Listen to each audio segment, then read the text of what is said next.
Covering a route mileage of 46 miles, the Central Line is the longest on the London Underground. The first part of our journey will be over the Hainault Loop from Woodford to Leytonstone, covering a distance of just under 10 miles. Train operator Seth has around 15 minutes to change ends and take a short break before returning to central London. Our train is formed of an 8-car 1992 stock train, the first of which entered service on the Central Line in April 1993.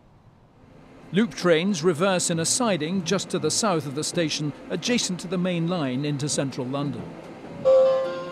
Nowadays, the line is controlled by ATO, or automatic train operation, similar to that employed on the Victoria Line.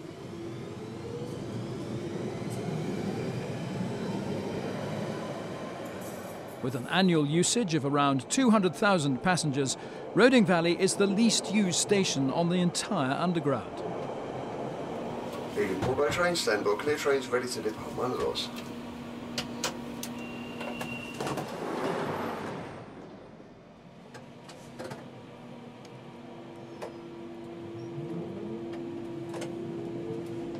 Six of the 9-hourly trains terminate here, and the Scissors crossover allows access to and from all 3 platforms. Festival of Britain Award in 1951 for architectural merit.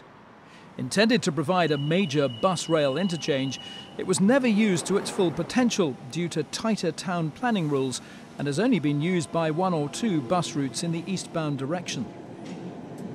Passing beneath the A12 Eastern Avenue, we get a great view of the trackbed of the original line to Ilford, much of which now sees use as allotments. We now descend into Tube Tunnel for the next 4 miles to Leytonstone.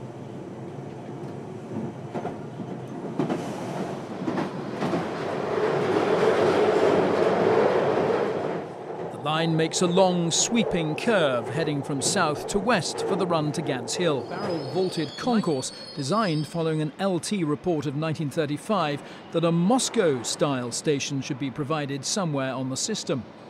The platform tunnels are typical of stations opened during the 1940s, with silhouette ceramic roundels fired onto beige tiling, as well as this distinctive clock using miniature roundels instead of numerals.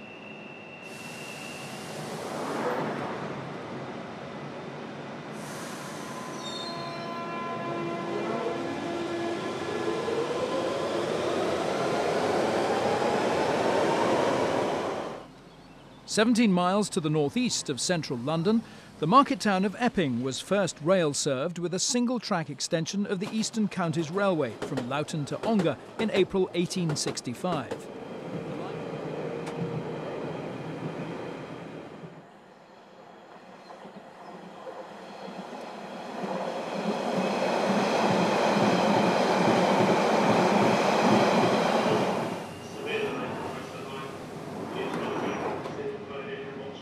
Departing Stratford, the DLR Poplar Branch platforms come into view on our left. We now descend into Tube Tunnel for the next 10.8 miles to White City.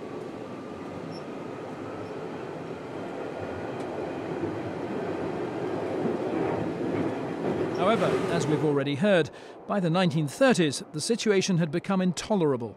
The agreement was torn up, and what had become the LNER steam railway was transferred to the Central Line. The line coming in from the right leads from a pair of reversing sidings beneath Throgmorton Street, which nowadays see little use. Liverpool Street was the terminus of the CLR for 34 years, after the half-mile extension from Bank opened in July 1912.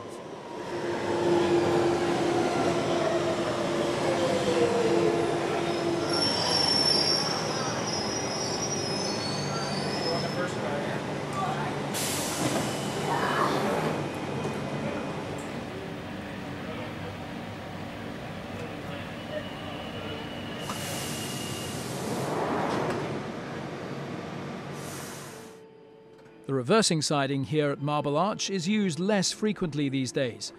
The signal cabin at the end of the westbound platform controlling the siding was taken out of use at the same time as signalling past to Wood Lane.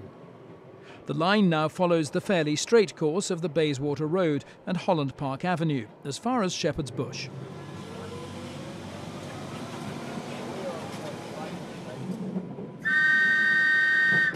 We get the route indicator for the West Ruislip branch at North Acton Junction. The 1.8-mile long Ealing Broadway branch continues straight ahead with just one intermediate station at West Acton.